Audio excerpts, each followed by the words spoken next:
Good morning, good morning. It's day 4 of what God said to me today. And you can see I've got a bit more energy. Why? Because it's the weekend. So that means no work.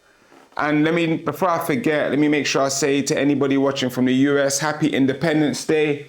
Well, let's get into it. Matthew chapter 4. And Matthew chapter 4 is where it starts to get exciting, because now this is the beginning of Jesus' ministry.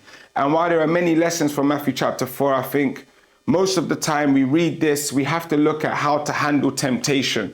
And what we see is Jesus, the master of all, the leader of all, God in the flesh. We see him masterfully deal with temptation and show us an example of how to deal with temptation. And what's the lesson? What's God actually saying? The lesson is that the way to deal with temptation is to know the word, because we see that Satan actually tries to manipulate the word, tries to tempt Jesus. And for any of you who are new to Christ or have been saved for a while, you know that temptation likes to come calling, and often temptation likes to come in our own words. And there's a very good quote that I love from Pastor Joby Martin, where he says, the devil wants us to believe our doubts and doubt our beliefs. And what you will see is the devil will try to get us to second guess ourselves. But when our mind is lying to us, what we need to do is not listen to ourselves, but speak the word over ourselves.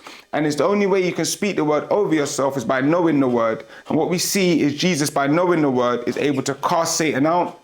And in the end, Satan actually leaves him and runs away. So for you, child of God, if you want to know how to handle temptation, how to deal with Satan, you need to have the word in you. This exercise we're doing is showing you exactly how to receive God's word for you, whether it's one chapter, one verse, many chapters, one whole book. However you see fit, however God, let's just say, challenges you, make sure you have the word in you, because when temptation comes, tradition, church, all of the above is not going to be the thing that keeps you, but it's God's word inside of your heart that is going to be your weapon. The Bible defines or describes the word as the sword of the Spirit. And it's by having the sword of the Spirit that we are able to fight against the temptations of the enemy. And we see Jesus masterfully whip up and chop up Satan.